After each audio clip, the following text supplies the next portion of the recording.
కృష్ణం వందే జగద్గురు. భగవద్గీత యొక్క తాత్పర్యము. భగవద్గీత సనాతనమైన గర్వము, సనాతనమైన గంధము, పవిత్ర గంధము.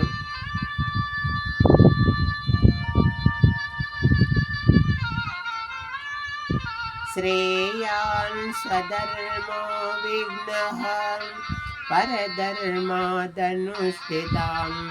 సధర్మే నిధనం స్నేహ పరధర్మో భయామహ.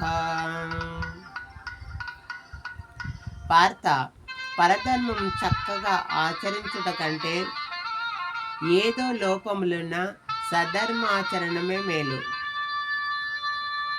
పరధర్మాచరణ భయభ్రాంతులకు గురి చేయును. సధర్మాచరణమందు మరణం సంభవించిన నీకు శ్రేయస్కరమే. అర్జునుడు ఈ రకంగా ప్రశ్నించను.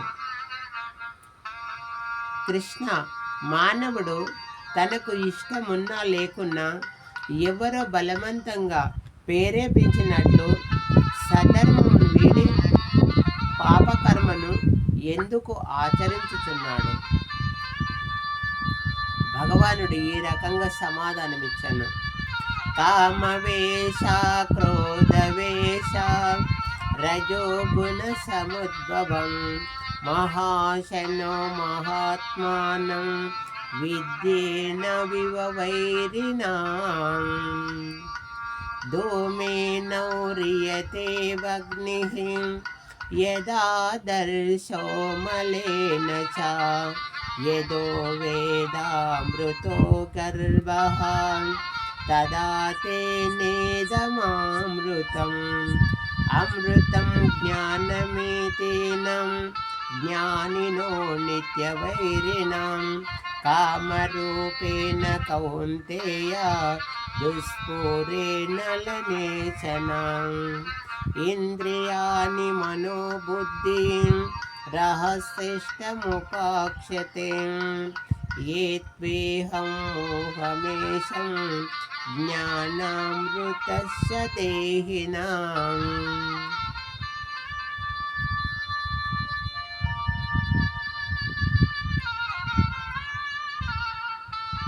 అర్జున, రజోగుణము నుండి ఉత్పన్నమైనదే కామము. ఈ కామం నుండి క్రోధము కలుగును. వీటికి తృప్తి అనేది లేదు. భోగములయందు భోగానుభావములతో కామదాహము చల్లారనిది కాదు. పాపకర్మలన్నిటికీ ఇదే ప్రేరణ. కావున దీనిని శత్రువు అని తెలుసుకొనుము. అర్జున, అగ్ని పొగచే అద్దము మావిచే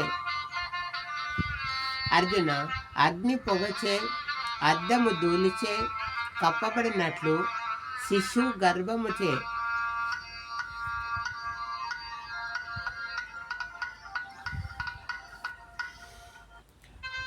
అర్జున అగ్ని పొగచే అద్దము ధూళిచే గర్భ శిశువు మావిచే కప్పబడినట్లే మనిషి యొక్క జ్ఞానము రజోగుణ జనితములైన క్రామక్రోధములచే కప్పబడి ఉన్నది.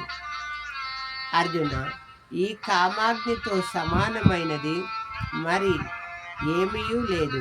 ఇది ఎన్నటికీ చల్లారనిది కాదు. ఇది నిత్య వైరిగా భావించవలెను.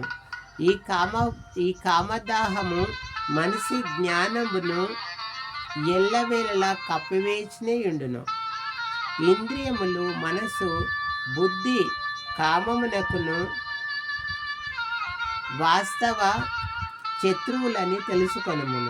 ఈ కామము మనో ఇంద్రియముల ద్వారా జ్ఞానమును కప్పివేసి జీవుని మోహితునిగా చేయును. ఇది పరమశత్రువు అని గ్రహింపవలెను.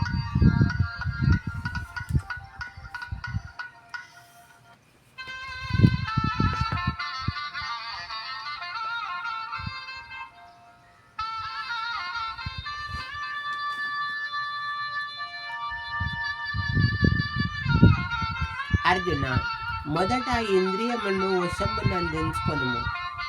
ఆ తర్వాత జ్ఞాన విజ్ఞానములను నశింపజేయునట్టి మహాపాపి అయిన ఈ కామమును రూపుమాపుటకు నీ సర్వశక్తుల ఉపయోగించము. అర్జున, స్థూల శరీరము కంటే ఇంద్రియములు బలీనము. ఇంద్రియముల కంటే మనసు శ్రేష్టమైనది. మనసు కంటే బుద్ధి మహాశ్రేష్టమైనది. బుద్ధి కంటే ఉత్కృష్టమైనది, సూక్ష్మ రూపమైనది ఆత్మ. పార్థ, ఈ విధంగా బుద్ధి కంటే ఆత్మస్వరూపము సర్వశ్రేష్టమైనది, చాలా సూక్ష్మమైనది తెలుసుకొనుము.